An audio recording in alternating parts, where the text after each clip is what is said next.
Shabbat Shalom. Today I wanted to share with you an excerpt from a book that has meant a great deal to me in my life. It was really my introduction back into Judaism after I had rejected it as a teen. The book is called 9.5 Mystics, the Kabbalah Today, written by Rabbi Herbert Weiner.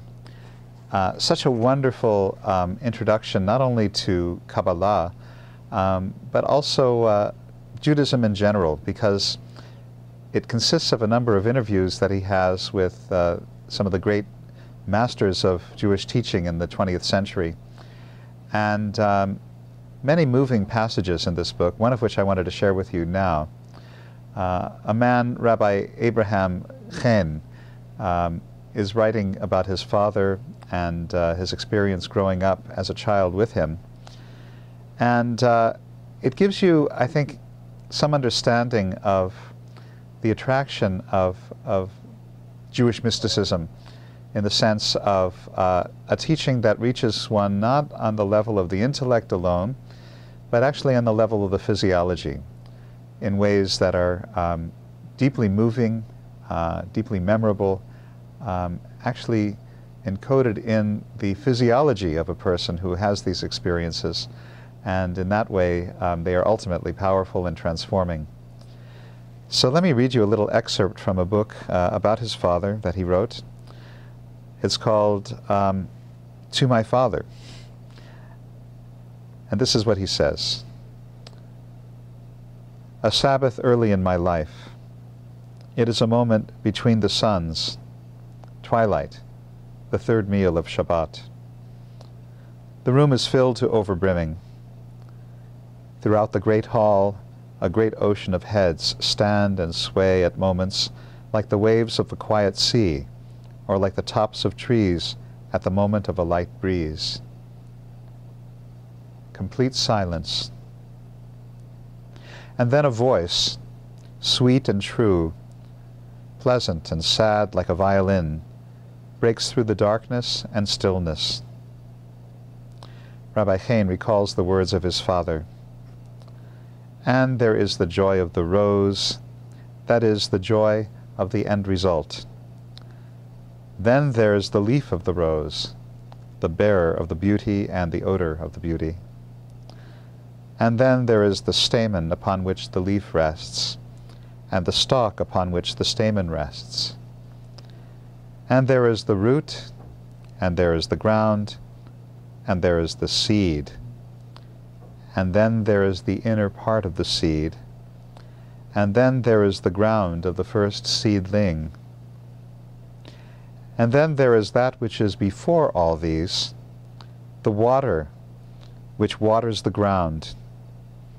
In the writings of the Holy Ari, this level is called the waters which make all the joy to grow. And there is also the source of the water, and there is the primal well, and there are the walls of the well, and there is the ground of the well, and then there is the source of the source, the beginning of all beginnings, and that is called the well of the well. I and my brother, may his soul rest in peace, little children, are leaning against the suitcase of a visitor in the house. I've hardly understood a word. I've only seen the voice, seen that which is heard. And these things are impressed into my mind without my understanding them.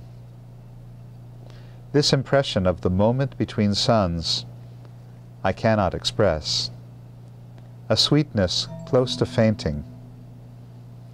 I was so riveted by the sweetness that I could not leave the room.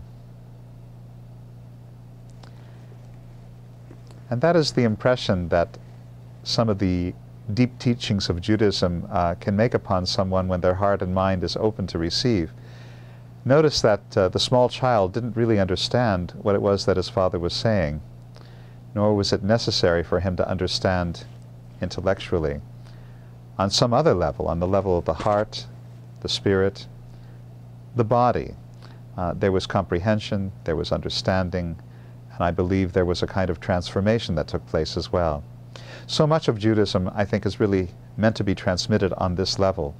We're very intellectually oriented these days, and one can reach certain people on the intellectual level. It's something that shouldn't be ignored, certainly.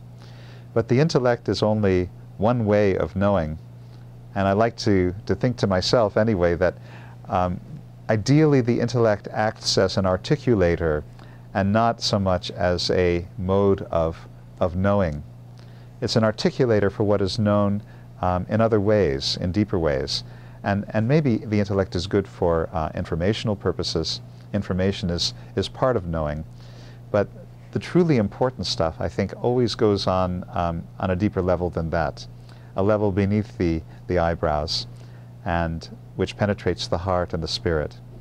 Hopefully that is a level which you are able to receive this teaching and other teachings that I'm giving out here on a weekly basis, and other kinds of teachings that are happening here on a daily basis.